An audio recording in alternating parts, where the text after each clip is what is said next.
एक जंगल में एक बूढ़ा बाबा रहता था। वह बूढ़ा बाबा जादुई था। वह बाबा की खासियत थी, जो भी जंगल में आता उसे अपने वश में कर लेता और उसको मारकर अपनी शक्तियाँ बढ़ाता। इसलिए उस जंगल में कोई भी नहीं जाता। सभी लोग डरते और कहते, वह बूढ़ा बाबा जादुई बूढ़ा बाबा है। वह जो जादू करता है और उस जंगल में जो भी आज तक गया है वह कभी लौट कर नहीं आया है। उससे भयभीत रहते और उस जंगल में कोई नहीं जाता। एक दिन एक औरत कहीं दूर से आई हुई थी, उसी जंगल से होकर गुजरने लगती है। तब वह जादुई बाबा उसके सामने प्रकट होता है और कहता है, हे बालिके, तुम कहाँ जा रही हो? तुम्हें पता नहीं यहाँ मेरा राज्य है। यहाँ कोई भी आता है वह जिंदा वापस नहीं जाता। तुम्हें पता नहीं कि मैं एक जादूगर बाबा हूँ और मैं सबको मार डालता हूँ। यह सुनकर वह लड़की घबरा गई और बोली कि हे बाबा, मुझे नहीं पता था कि यहाँ ऐसा भी है। मैं कहीं दूर देश से आई हूँ और मैं बहुत थक चुकी हूँ। मैं थोड़ी देर यहाँ विश्राम करना चाहती हूँ और क्या मुझे यहाँ थोड़ी देर रुकने की इजाज़त है? तो बाबा मुस्कुराए और बोले, क्या तुमने सुना नहीं मैंने क्या कहा? तो वह औरत बोली, बाबा, अब मेरा इस दुनिया में कोई नहीं। जो कुछ भी था ऊपर वाले ने ले लिया। अब मुझे किसी चीज़ का भय नहीं है। तुम मेरी जान भी ले लो तो कोई बात नहीं। मैं वैसे भी ज़िंदगी से परेशान हूँ। अब मुझे जीने की इच्छा भी नहीं। तो बाबा सोच में पड़ गए। सोचने लगे, मरे हुए को क्या मारूं? और वह थोड़ी देर रुक गई।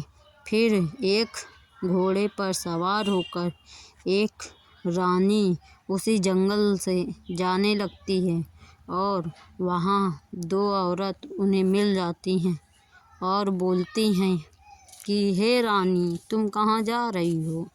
यहाँ एक दुष्ट राक्षस रहता है जो पाखंडी बाबा है। वह जादू कर कर सभी लोगों को अपने वश में कर लेता है और उन्हें मार डालता है। तुम जाओगी तो कभी जिंदा वापस नहीं आओगी। पर शायद उन लोगों को यह पता नहीं था, वह एक जादुई रानी थी। उसके पास जादुई शक्तियाँ और जादुई आईना भी था, जिसमें वह आईने से किसी को भी कैद में कर सकती थी। वह बोलती हैं, रानी बोलती है, अरे तुम नहीं जानती, मेरा वह कुछ नहीं कर सकता। तो वह बोलती हैं, नहीं, वह बहुत जादूगर है। तो रानी नहीं मानती। फिर आगे की ओर बढ़ने लगती है और फिर कुछ देर रुक जाती है। फिर आगे जाने पर वह घोड़े से उतरकर अपने जादुई आईने को प्रकट करती है और बोलती है, हे जादुई आईने, तुम्हें पता है वह बाबा कहाँ रहता है? तो जादुई आईना बोलता है कि हाँ, मुझे पता है।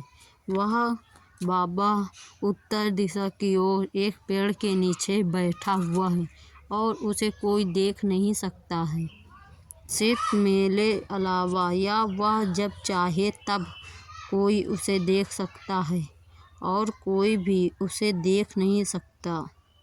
रानी बोलती है, हे जादुई आईने, क्या मुझे उस बाबा के पास ले जा सकते हो?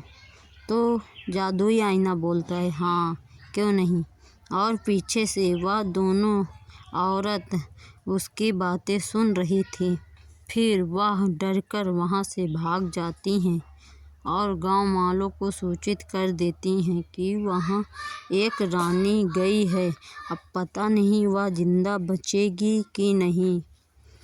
और इधर रानी अपने जादुई आईने को लेकर चल देती है और उस बाबा की तलाश में।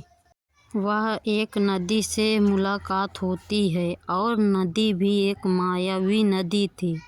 वहाँ 3 पहरेदार पहरा दे रहे थे। उन्होंने कहा, हे रानी, तुम कहाँ से आई हो? तुम्हें पता है यहाँ सब कुछ जादुई है। तुम जानती हो मैं तुम्हें इस पानी में डुबाकर मार सकता हूँ। फिर रानी बोलती है, हाँ मुझे पता है। कृपया करके मुझे उस बाबा का पता बताया जाए जो यहाँ पास आतंक फैलाए हुए है। तो वह बोलते हैं कि क्या तुम्हें पता है वह कितना खतरनाक है? तो कहती है कि मैं जानती हूँ और मुझे उसे अपने वश में ही करना होगा। तो वह कहती है ठीक है। तो बोलते हैं यहाँ से 20 कदम की दूरी पर उत्तर की ओर एक पीपल का पेड़ होगा, उसी के नीचे वह बैठा रहता है, जाओ। तो वह चल देती है। अब थोड़ी दूर चलने पर उसे एक गधा दिखाई देता है और उसके साथ में एक बच्चा। वह जादुई थे, वह इंसानी थे जिसे जादू से उस बाबा ने घोड़े का रूप दे रखा था।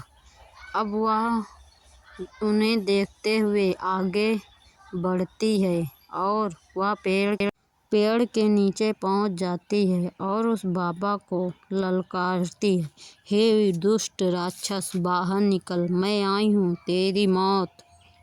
अब बाबा सोच में पड़ जाता है कि यह कौन है जो मुझे ललकार रहा है। इसकी आज शामत आई है। और वह बाहर आता है और देखता है तो एक वहाँ पास लड़की खड़ी हुई है और वह बोल रही है। फिर वह अपना जादुई आईना निकालती है और उस आईने में उस बाबा को कैद कर लेती है और कैद करने के बाद उसे ले जाकर एक दूर जंगल में गड़वा देती है।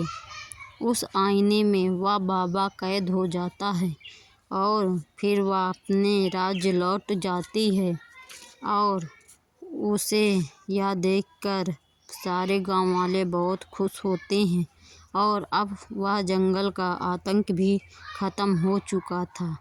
सभी लोग खुश